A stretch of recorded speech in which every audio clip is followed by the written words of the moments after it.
Noong panahon yun, pumasok si Jesus sa isang nayon. Malugod siyang tinanggap ng isang babae na nangalang Marta sa tahanan nito. Ang babae ito ay may isang kapatid na Maria ang pangalan. Naupo ito sa tahanan ng Panginoon at nakinig sa kanyang itinuturo. Alala si Marta sapagkat kulang ang kanyang katawan sa paghahanda. Kaya lumapit siya kay Jesus at anumika, Panginoon, sabihin nga po ninyo sa kapatid kong tulungan naman ako. Ngunit sinagot siya ng Panginoon, Marta, Marta, naliligalig ka at abalang-abala sa maraming bagay. Ngunit isa lang ang talagang kailangan. Pinili ni Maria ang lalong mabuti at ito'y hindi aalisin sa kanya. Mga kapatid, ang mabuting balita ng Panginoon. Pinupuri ka namin ng Panginoon Jesucristo. Muli po magandang umaga sa inyong mga narito sa atin sa pambansang Barbana, kayo sa mga patuloy na nakikisa via live streaming at ang mga sumusubaybay sa akin sa pamamagitan ng radyo dito sa Batangas. Ngayon po ikalabing-anim na linggo sa karaniwang panahon at ibinibigay sa atin ang mabuting balita, ang kwento ng magkapatid, si Marta at si Maria. Marami na pong mga pagninilay ang ating narinig tungkol dito.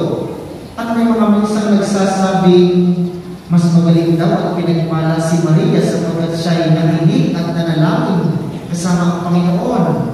Pinagsasabi namang tama rin si Marta sapagkat kapag kami bisita, sadyang dapat ikay maging abala.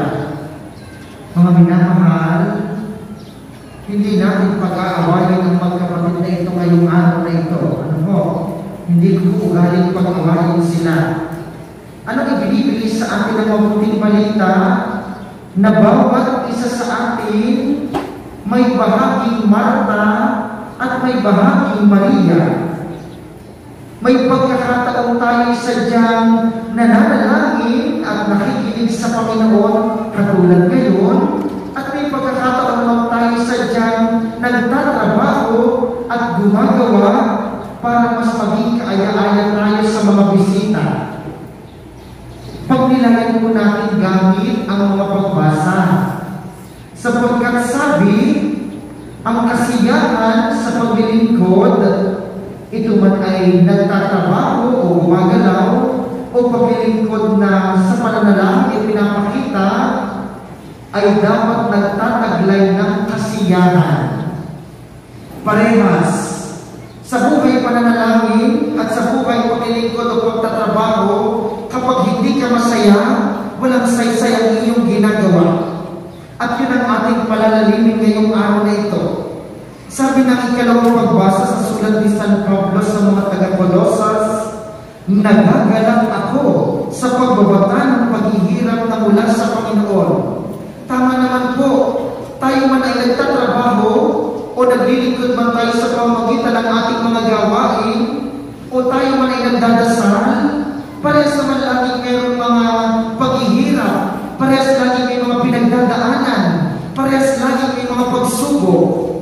Pero sabi ni San Pablo, paalaala, dapat nagagalak tayo sa ating ginagawa. Kung ikay hindi masaya sa iyong ginagawa, nawa, lagi niyang alalahanin ang tanging pananatili ng Panginoon bilang natatanging panahon. Manalangin tayo. Panginoon, tingin ang aming panalangin. na walang hanggan. Amen.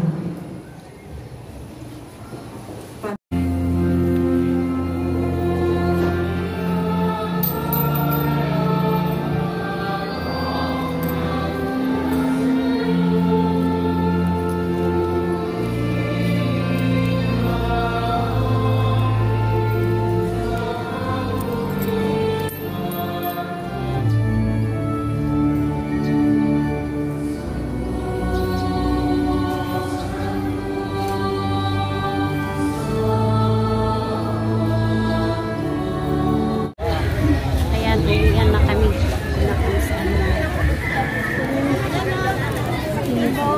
Hindi na naakyat ka.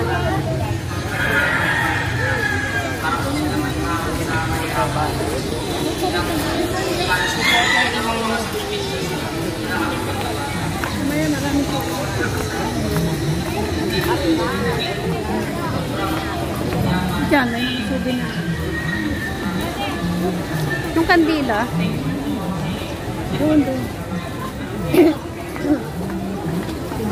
Nung hagdanan na yung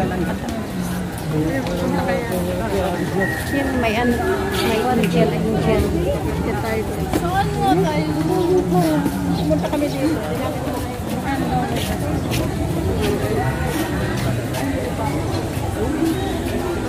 yung ano. Ano ba rin? Bibinyagan. Kaya tayo? Ano na, wala nang ground. Walang doon.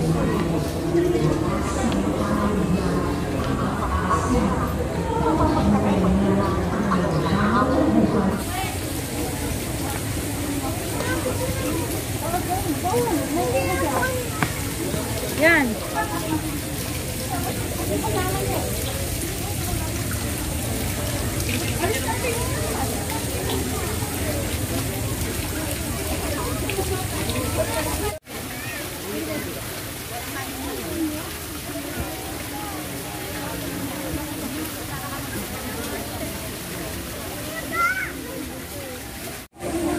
Isa muna isa.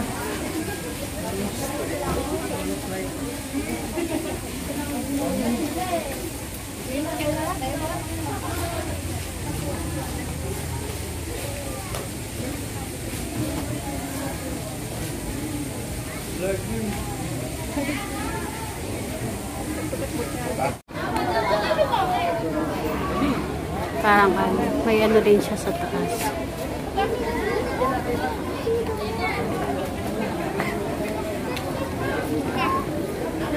Marami. Yung ano, parang.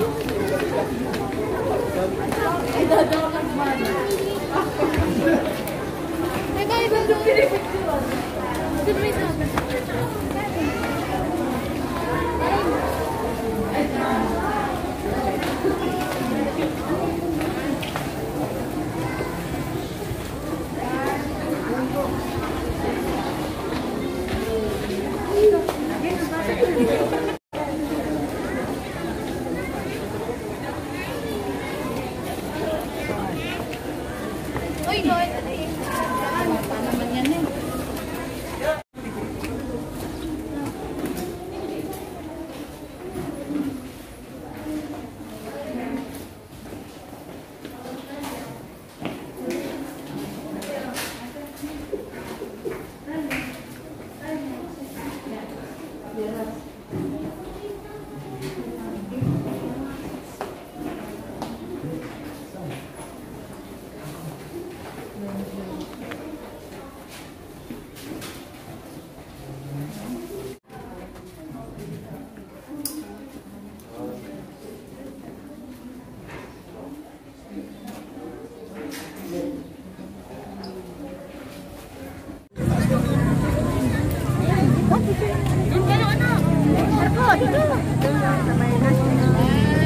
Yarin!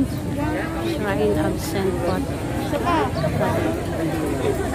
Dito, picturean mo.